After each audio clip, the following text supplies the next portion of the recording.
Hello and welcome to the channel. In today's video, I am going to talk about the number one most effective technique to quickly reduce your anxiety and stress level. And I'm going to tell you why it works the way it does, and I'm going to give you multiple ways to practice it.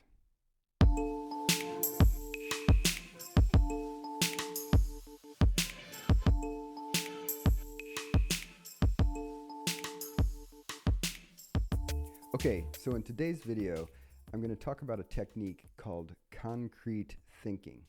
And I'm going to start off by giving you a couple stories to help you understand what it is. I'm going to describe how stress works in the brain so that we know about the type of stress. There's a very common type of anxiety and stress that this technique is particularly good for. And then I'm going to give you multiple ways to practice it. So, story number one. Recently, I saw a patient for the first time, and in the first session, when I asked her, well, so how can I help you? Why are you here? She said, I think I'm going crazy. And I said, why do you think that? And she said, well, because I'm talking to myself. So I asked, well, what are you saying? And she said, well, recently, I've been under a lot of stress.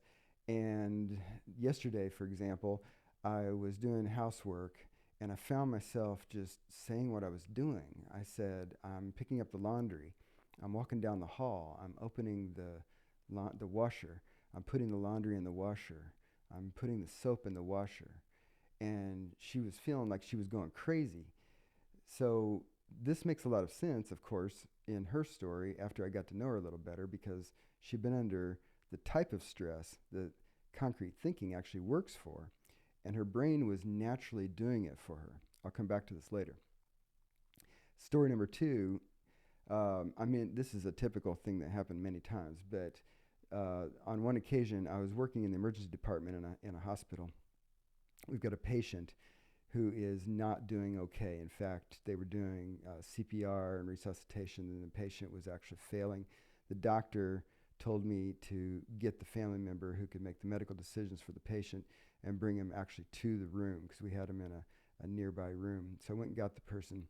When the person, of course, realized how dire the situation was, they understandably flipped out. So I've got the family member literally falling on the floor, sobbing, screaming, and yet the doctor is needing for that person to be able to focus enough to make a decision of whether we continue this very severe kind of technique on the patient, or call it and let the patient pass naturally. But this family member was flipping out. So what I did was I held her hands and I said, hey, I want you to look at me, which she did. And I said, what color are my eyes? Are my eyes blue? Are my eyes brown? What color are they? And she first thought I was kind of crazy, but I said, really, tell me what color are my eyes? She said, your eyes are brown.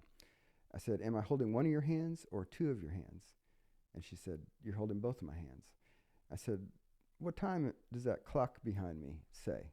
And she looked at the clock and she said what time it was. At that point, she was still very upset, but she had come into proper focus, into control, was not having a panic attack, was not completely flipping out. And we were able to transition into connecting her with the doctor so they could have a really quick, urgent conversation about what was going to go on with the patient. Both of these examples illustrate the power of concrete thinking to address a particular type of stress. And so let me explain what this type of stress is, because it's very common. I know that you've experienced it. When we undergo a very severe stress, especially one that's protracted and what we call chronic stress, so, taking care of a sick family member, having a terrible manager at work, and having personal health issues, people in your family fighting, and things like that. So when you've got high stress and it's going on for a bit, what happens is that the stress part of our brain activates the right front part of your brain, which if you're right-handed, it's the other side if you're left-handed. But the right frontal lobe is where you think all kinds of stressful thoughts. And the left frontal lobe is where you are able to think calm, clear, straightforward thoughts that are more neutral in tone. And this is why people will tell me, lately I've been under a lot of stress and my short-term memory is starting to be bad. I notice I forget more things than I used to, or I'm having trouble concentrating at work. And that's because that left front part of your brain is getting partially shut down. It turns out that the front of your brain is a two-way street where they're in what we call a reflexive relationship. So that when one part lights up, it actually partially shuts down the other side. And so when we're under a lot of stress and that right front part is really lit up with all sorts of stress thoughts in the head and stress perceptions, stress reactions, that's why this trouble concentrating happens and it shuts down the other side of the brain. And this is why concrete thinking is such a powerful technique, because it is a two-way street. So not only does the stress part of the brain partially shut down the calm, straightforward part of the brain, but if we get the calm, straightforward part of the brain active in real time, it will quell that overstimulation and activity of the stress part of the brain. And that's why the woman in the emergency department, when she actually looked at my eyes and said, "DeBrown, you're holding both my hands. It's 7:30 p.m." or whatever it was, that used the left part of her brain to do the concrete thinking. And it actually caused an immediate reduction of that activity of the stress part of her brain. Similarly, in the first story, the woman who was doing her housework and was just naming what she was doing, she was just spontaneously and without even knowing what she was doing, she was naming the tasks in very concrete, simple, neutral ways. And that was activating the left front part of her brain, which was helping to reduce her stress response. So just to recap why we need it to work, all of us get in moments where we're so acutely stressed that we can't stop having the stress reaction. And this happens with acute stressors that are super big. It also happens with chronic stressors regardless of the magnitude. But we get to a point where the mental glue of our brain into the stress target won't let go. We need it to let go because we need to focus on something else to be less miserable, or on the practical level to actually accomplish what we need to do in a given moment. But there's a mental glue that glues us into the stress response. And we call this perseveration when it goes on and when you're kind of swirling around in a type of stress focus that you know is not constructive, but you can't unhook from. Perseveration is easy to see if you've ever had a friend or family member that went through a breakup of a relationship. And for like 6 or 8, 9 straight weeks, they won't shut up talking about the breakup. And that's not because it's good and constructive and healthy and fun to talk about the breakup and focus on it in that way. It's because that mental glue has glued their brain into that stress target, and they can't will themselves to let go.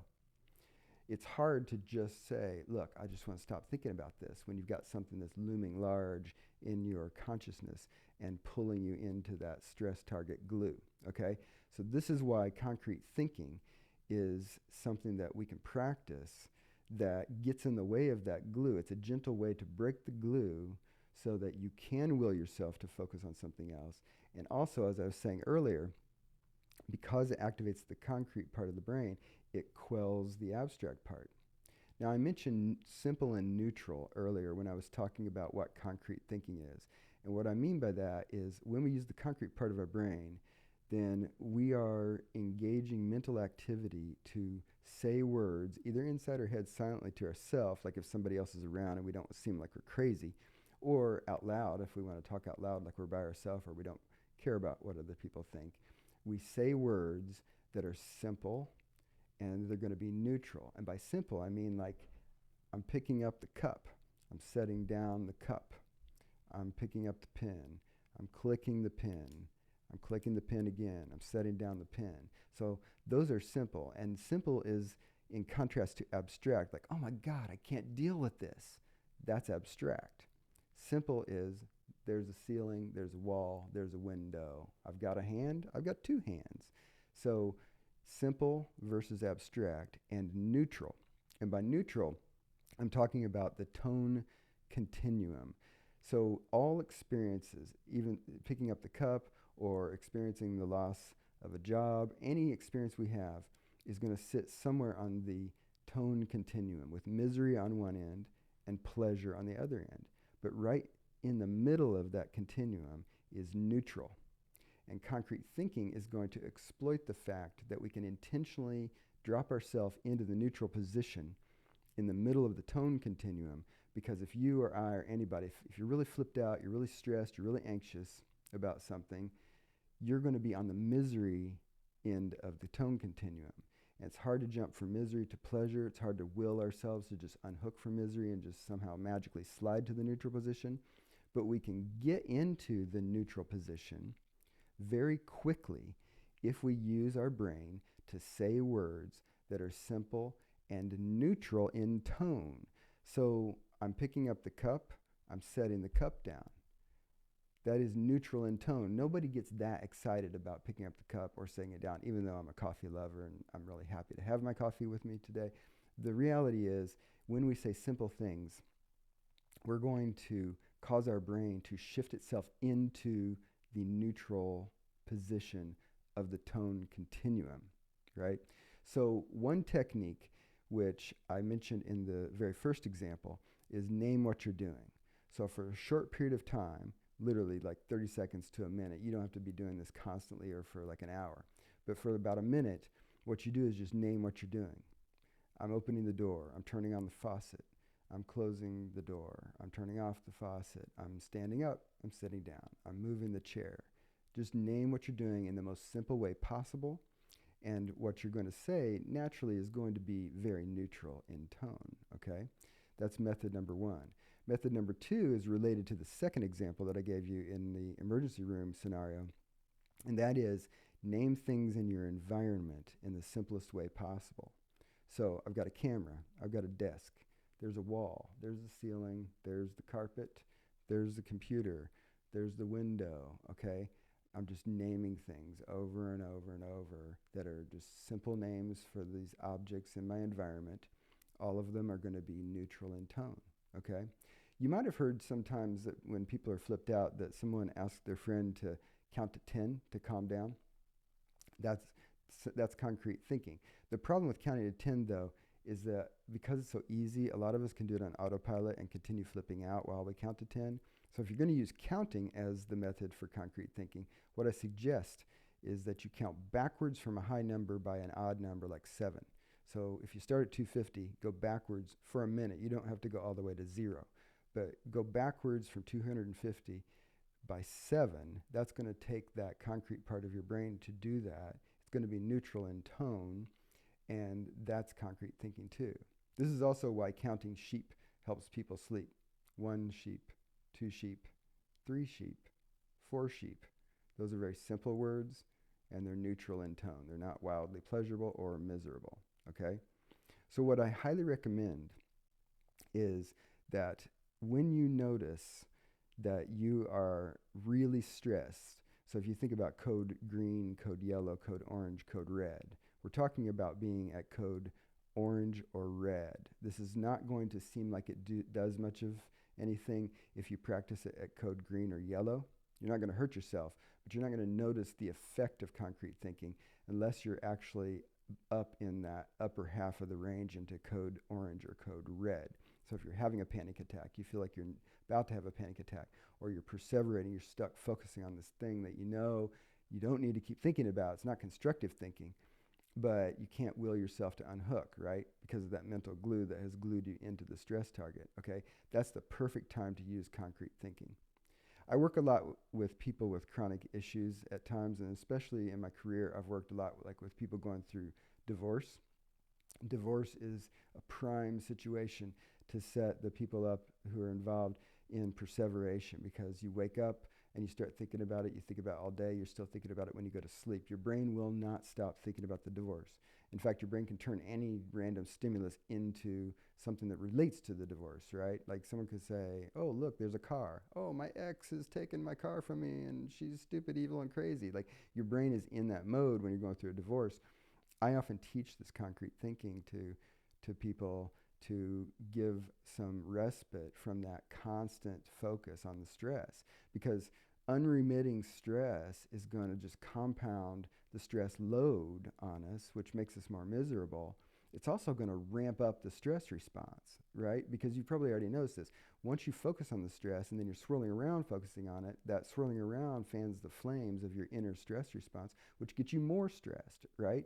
That exacerbates the problem because that moves you more over to the abstract stress shift in the frontal lobe, which is actually going to shut down the concrete part more, right? That's exactly why people say, I'm having trouble concentrating lately. I'm having trouble remembering my little simple tasks at work. I'm forgetting my own phone number, things like that. So if you notice that your stress level is up 5, 6, 7, 8, 9, that's the time to do a minute of concrete thinking, right? And if you're going through a period of chronic stress where most days or all day, every day, your stress is elevated, you want to do this, 2, 3, 4, 5 times a day, wherever it fits into your lifestyle and what you have to be doing. But very easy to practice and gives amazing results. I've taught this to many, many, many people over the last 25 years, and it's one of the most reliable things I know. It's one of the quickest ways, which is why I used it in the emergency room scenario that I described earlier. I needed something that I knew was going to work, and that was going to work immediately, because we didn't have even seconds really to wait if we could get the family member focused on the medical situation of the patient. We had to have it immediately. And that's why concrete thinking is such a good thing to practice when you really want an immediate lowering of your stress response. So I'd be interested, if you practice it and you notice good results, feel free to leave comments below if you find that it's working for you. And if you have questions about the practice, then leave comments below, and I'll either answer those in the comments, or I might make a follow-up video and address additional questions that people have later. All right, so thanks for visiting the channel. And if you like this video, hit the like button down below, which helps YouTube learn who likes what on YouTube and who might want to watch my videos. And if you like this channel, feel free to subscribe, and you can check back in for other videos later.